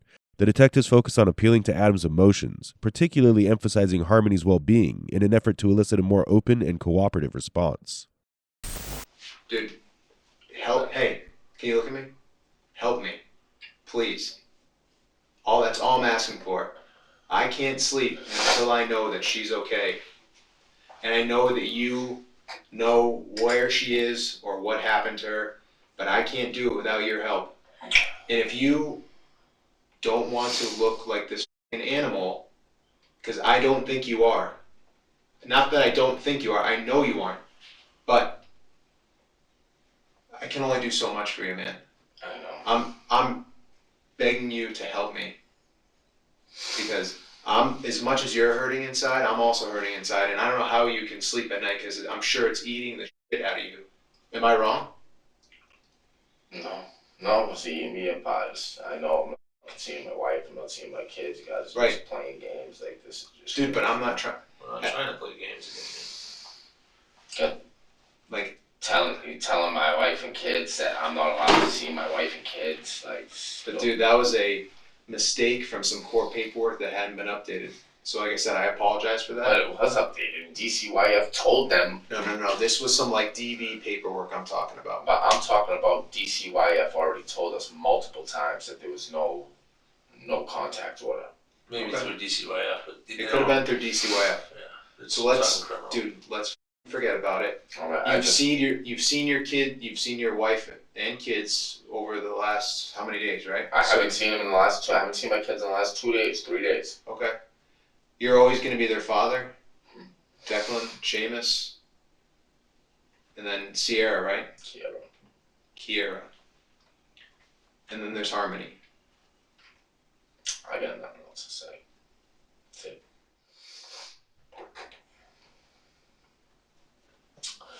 That's it, guys. I got nothing Hey, else to say. can you make me a promise? Like, man to man? Can you tell me that she's alive? You're gonna play the same word games that you played with me the other No, day. it's not word games. I got nothing else Because we to care, say. man. We want to know. This isn't gonna go anywhere. Like, this isn't gonna stop. So No, you know. no, it's not. So So either get on the bus now or get run over. Well, I got nothing else to say. Why is it you have so much trouble talking about Harmony? Guys, I got nothing else to say.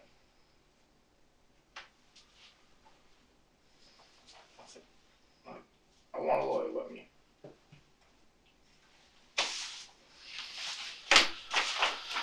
In a final effort, the detective endeavors to delve into Adam's feelings regarding his children.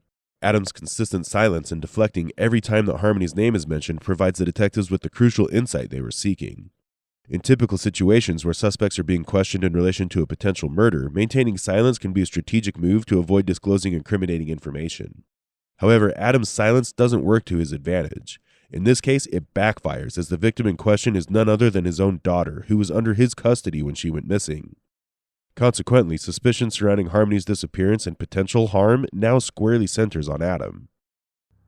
On August 7, 2023, Adam Montgomery was sentenced to 15 to 30 years for armed career criminal charges and an additional 7.5 to 15 years for theft unrelated to his daughter's disappearance.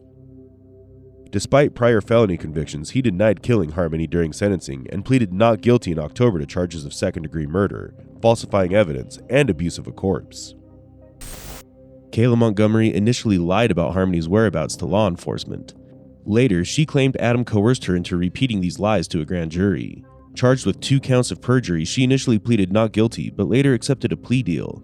In exchange for testifying against Adam, she received a reduced sentence of 18 months and dismissal of other charges, August 7, 2023. Can you tell the jurors what happened when Adam returned to the vehicle after his methadone treatment?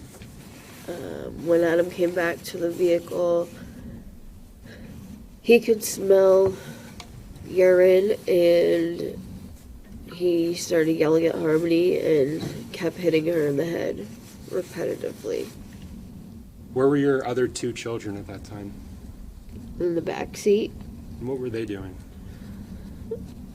They had no idea what was going on.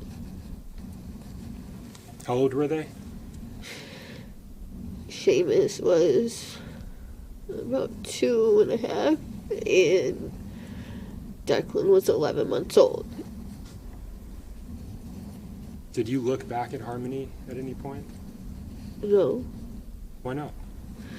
because I was scared. What were you scared of?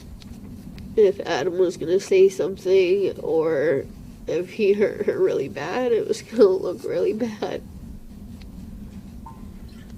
You were scared of what Harmony would look like? Kayla confirmed that in December 2019, while living in a car, Harmony had accidentally urinated a couple of times. This led to Adam hitting her in the face and head with a closed fist. The family discovered Harmony was dead almost 24 hours later. Adam carried her body in a duffel bag and later in different trash bags for nearly 3 months, storing it in a cooler and later dismembering it in February 2020. In March 2020, he used a U-Haul truck to dispose of Harmony's body. Harmony Montgomery's remains have not been found till date. As we conclude this unsettling chapter, one cannot help but reflect on the chilling transformation of a father into a perpetrator, the heinous details of the crime, and the unnerving attempt to intimidate detectives in the interrogation room. Yet, few questions linger. What led to this tragic outcome, and were there missed opportunities to intervene before this dark incident happened? Could a more efficient approach or earlier intervention have altered the course of little Harmony's life? How is it that individuals engaging in daily substance use are allowed to raise children, and can such abuse lead to such heinous crimes? It prompts us to consider the delicate balance between protection and intervention, using a deeper exploration of how we as a society can identify and address warning signs before they escalate into irreparable tragedies.